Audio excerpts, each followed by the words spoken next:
നിക്കവിടെ. തിരുമംഗലം കോലോത്തെ തൃപ്പടിയാണിത്. ഈ പടി കടക്കൂന്ന്. എടാ കടക്കോന്ന്. ചോണയുള്ള തന്തയ്ക്ക് പറഞ്ഞവനാണെ കടക്ക്, കാണട്ടെ.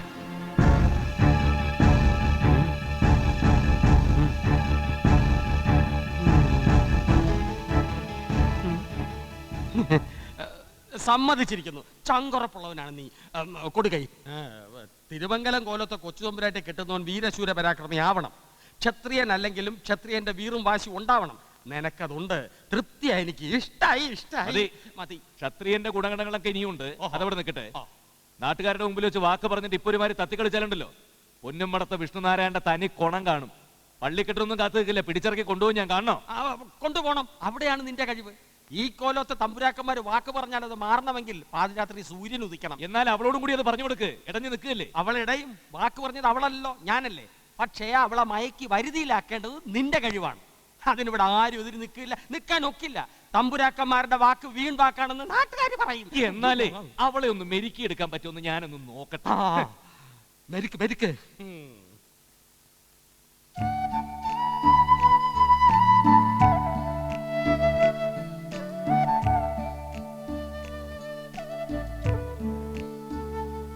കള്ളി.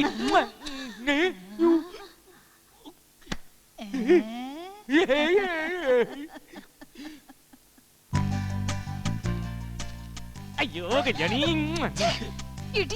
തന്നോട് ആരകത്ത് കിടക്കാൻ പറഞ്ഞേ? ഇനി ആര് പറയണം? എല്ലാം പറഞ്ഞു കഴിഞ്ഞില്ലേ?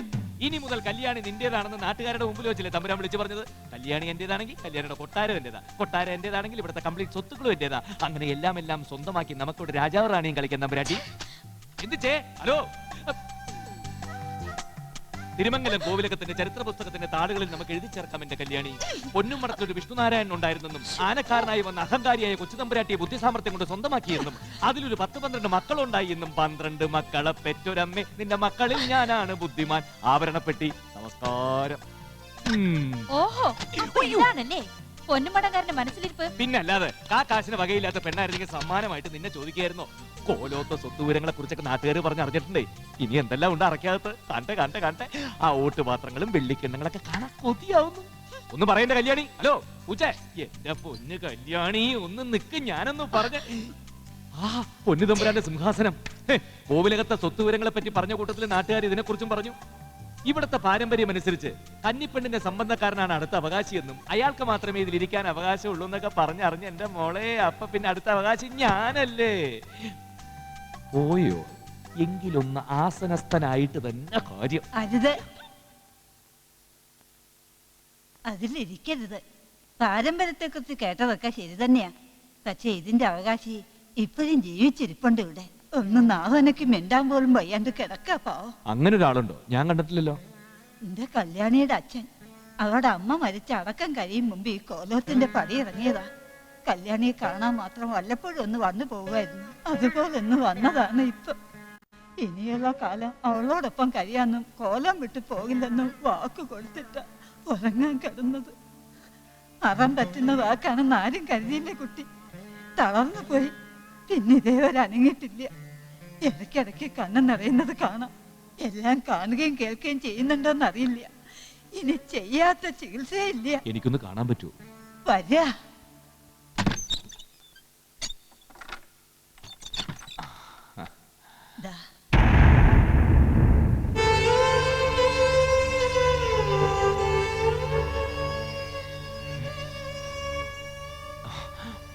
എന്താ കുട്ടിയെ?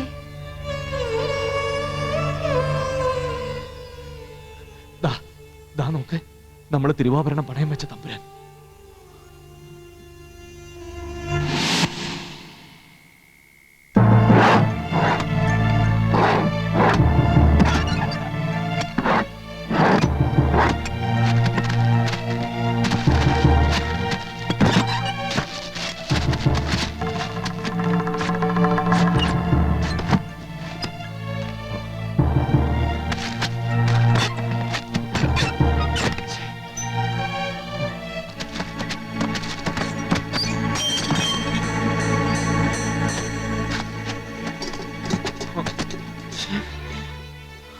വിഷ്ണു പറയടാ, ഈ പൂപ്പള്ളി കോവിലകം മുഴുവൻ അരിച്ചു പറക്കി എവിടാ തിരുവാഭരണം?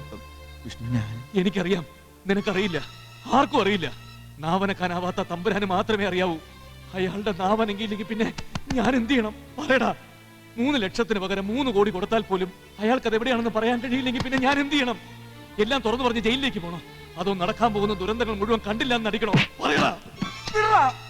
കൊടുത്തീർക്കാൻ കടങ്ങൾ ഏറെയുണ്ട് എനിക്ക്. വേറെ പ്രത്യേകിച്ച് ഒരു ജോലിയുമില്ല. നിനക്ക് തന്ന പണം മുതലും പലിശടക്കം തിരിച്ചു തന്നാലും ശരി, എന്റെ കടങ്ങൾ വീട്ടാൻ തയ്യില്ലെന്ന് എനിക്കറിയാം. എന്നിട്ട് നിന്റെ പുറകിൽ ഓട്ടം തുടങ്ങിയിട്ട് കാലം കുറയായി. നിർത്താൻ പറ്റുന്നില്ല, ശീലമായിപ്പോയി.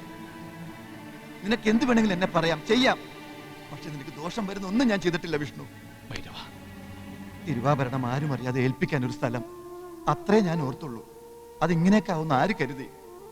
ഇനി എങ്ങനെയും തമ്പുരാൻ മിണ്ടണം. എങ്ങനെ? കവളപ്പാറയ്ക്കടുത്ത് പ്രസിദ്ധനായ ഒരു ലാടവൈദ്യനുണ്ട്. വൈദ്യുതി തൊട്ടാ തീരാത്ത രോഗങ്ങളില്ല. അതിനെ തമ്പുരാക്കന്മാരെ സമ്മതിക്കണ്ടേ? സമ്മതിക്കണം, ഇല്ലെങ്കിൽ സമ്മതിപ്പിക്കണം. എന്ത് കള്ളം പറഞ്ഞാണെങ്കിലും.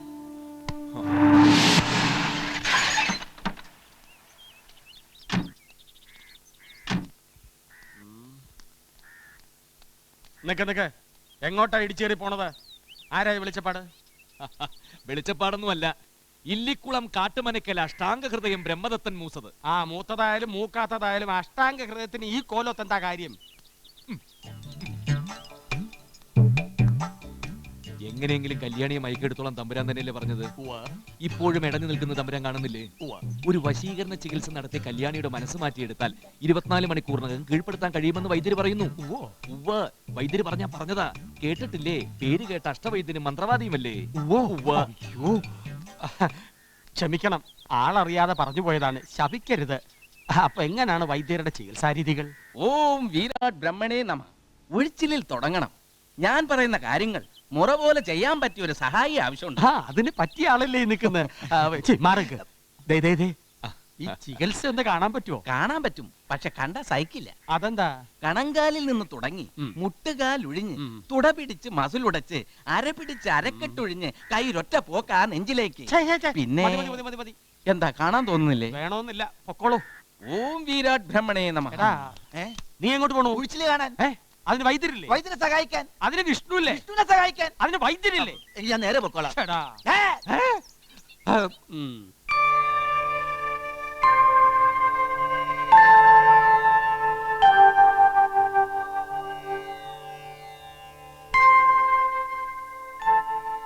തലച്ചോറിൽ ക്ഷതം സംഭവിച്ചിട്ടുണ്ട്. സാരമില്ല, ഭേദമാക്കാം. ആദ്യം തന്നെ നെറുകയിൽ തളമിട്ട് ആരംഭിക്കാം. അതിൽ തന്നെ ഒരു മാറ്റം കണ്ടേക്കും. പിന്നെ കുറച്ച് മരുന്നും കൂട്ടം പറയാം, പോയി വാങ്ങിട്ട് വരാം.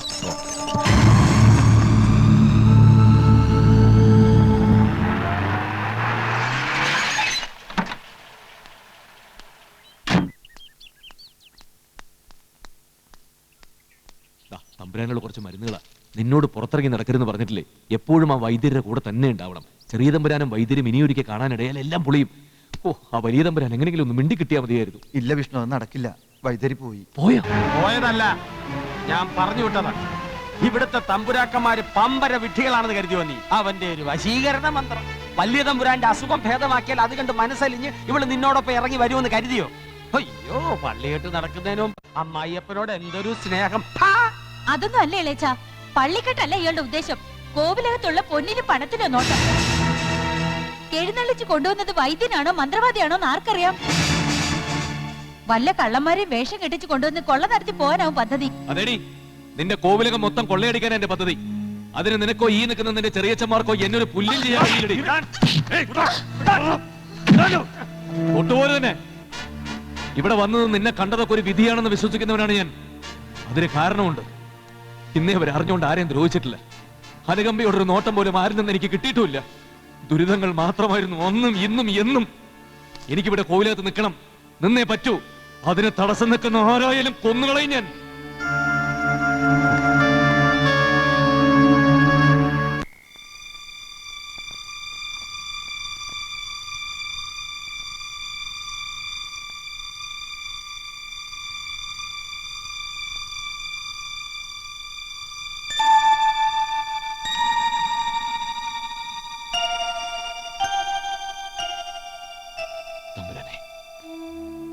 തമ്പുരാനെ,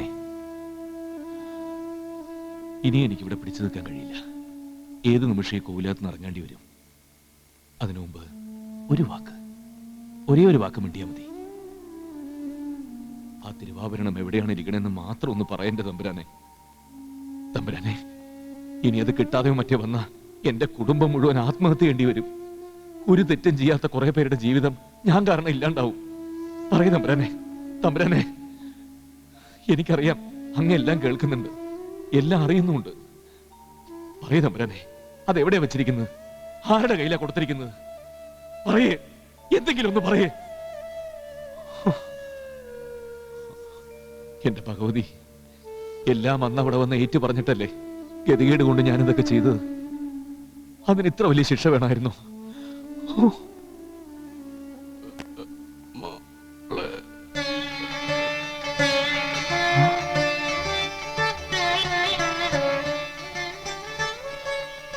തമ്പുരാനെ, തമ്പുരാനെ.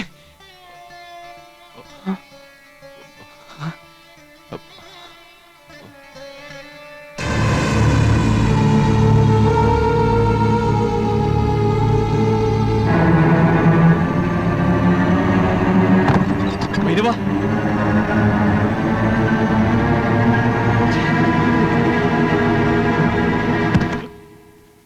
ചെയ്യുന്ന പാപത്തിന്റെ ശിക്ഷ കൂടണ്ടെന്ന് കരുതിയ ജീവനെങ്കിലും കിടന്നോട്ടെ എന്ന് കരുതിയത്. സമ്മതിച്ചില്ലെങ്കിൽ അതുകൂടി അങ്ങ് എടുത്തേക്കാം.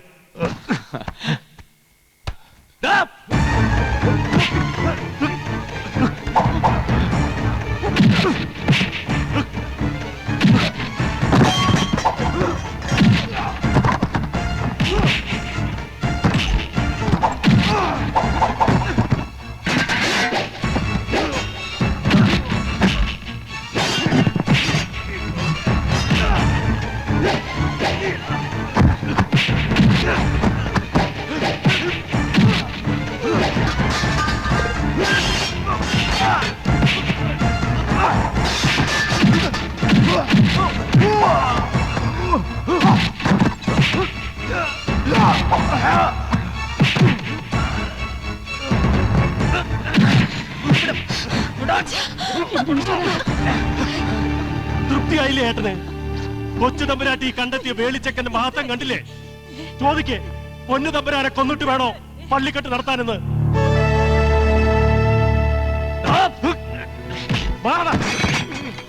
കളിച്ച് കളിച്ച് ഇത്രടം വരെയായോ? വലിയ തമ്പുരാനെ കൊന്ന് ഇവിടെ വേളി കഴിച്ച് ഇവിടുത്തെ പുതിയ തമ്പുരാനാകാമെന്ന് കരുതി വന്നി. ഇല്ല, ഇതാരും വിശ്വസിക്കരുത്. ഞാനല്ല, ഞാൻ തമ്പുരാനെ രക്ഷിക്കാനാ നോക്കിയത്. ഇയാളാ തമ്പുരാനെ കൊല്ലാൻ നോക്കിയത്. കള്ളം പറയുന്നോടാ. ഈ കിടക്കുന്ന ആരാണെന്നറിയോ? പൊന്നു തമ്പുരാനല്ല, ഞങ്ങളുടെ ദൈവ. ഈ കുട്ടിയുടെ മുഖത്ത് നോക്കി മോളെ എന്ന് വിളിക്കുന്നത് കേൾക്കാൻ കൊതിച്ചിരിക്കുക അവിടെ എല്ലാരും. കുട്ടിയെങ്കിലും എന്നൊന്ന് വിശ്വസിക്കണം. പൊന്നുമടത്ത വിഷ്ണുനാരായണന് ഒരു ഉറുമ്പിനെ പോലും നോവിക്കാൻ കഴിയില്ല. ഇത്രയും വിഷം ഉള്ളിലുണ്ടായിരുന്നെന്ന് കരുതിയില്ല. ഒന്ന് നാം എനിക്ക് മിണ്ടാൻ പോലും വയ്യാത്ത ഈ പാവത്തിനോട് ഇത് കാണിക്കാൻ എങ്ങനെ മനസ്സ് വന്നു? എന്തിനായിരുന്നു ഇതൊക്കെ? എനിക്കൊന്നും അറിയില്ല എന്ന് പറഞ്ഞില്ലേ? ഞാനല്ല. അല്ലെങ്കിൽ ഈ മുറി തനിക്കെന്താ കാര്യം? എന്തിനാ ഇതിനകത്ത് കടന്നു വന്നത്? കള്ള വേഷം കെട്ടി ചൊരുത്തിനെ കൊണ്ടുവന്ന് വേഷം കൊടുത്ത് കൊല്ലാൻ നോക്കിയില്ലേ താൻ? നടക്കരുന്ന് കണ്ടപ്പോ നേരിട്ടാകാന്ന് കരുതിയല്ലേ? വൈദ്യനെ വിളിച്ചോണ്ട് വന്നത് തമ്പുരാനെ ചികിത്സിച്ച് ഭേദമാക്കാൻ വേണ്ടിയായിരുന്നു. താൻ ആരാ എന്റെ അച്ഛനെ ചികിത്സിക്കാൻ? കൊല്ലാൻ തന്നെ വന്നതാ. എന്ത് ചെയ്യാൻ പഠിക്കാത്തവനാ താൻ? മതിയായില്ലേ ഇളയച്ച? ഇനിയെങ്കിലും പിടിച്ച് പുറത്താക്കി കൂടെ. നാട്ടുകാർ വന്ന് ചോദിച്ചാ ഞാൻ പറഞ്ഞോളാം സമാധാനം. ഇല്ല, വിളിക്കുന്ന നാട്ടുകാരെ. വലിയ തമ്പുരാനെ കൊല്ലാൻ നോക്കിയതിന് തന്നെ കൊണ്ട് സമാധാനം പറയിച്ചിട്ട് പൊന്നുമടത്ത വിഷ്ണുനാരായണൻ ഇവിടുന്ന് പോകൂ.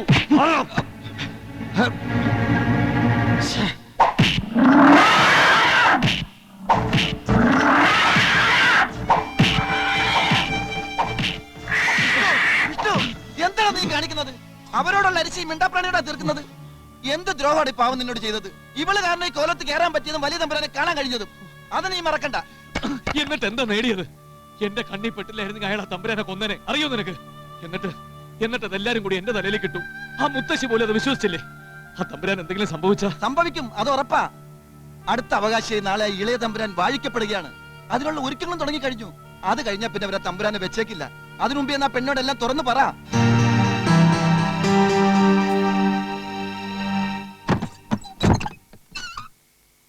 എന്താ എന്താ തനിക്കിനി വേണ്ടത്? കടന്നു പോകാനാ പറഞ്ഞ? എല്ലാരും വിളിച്ചു കൂട്ടും ഞാൻ. വിളിക്ക്. നിക്ക്.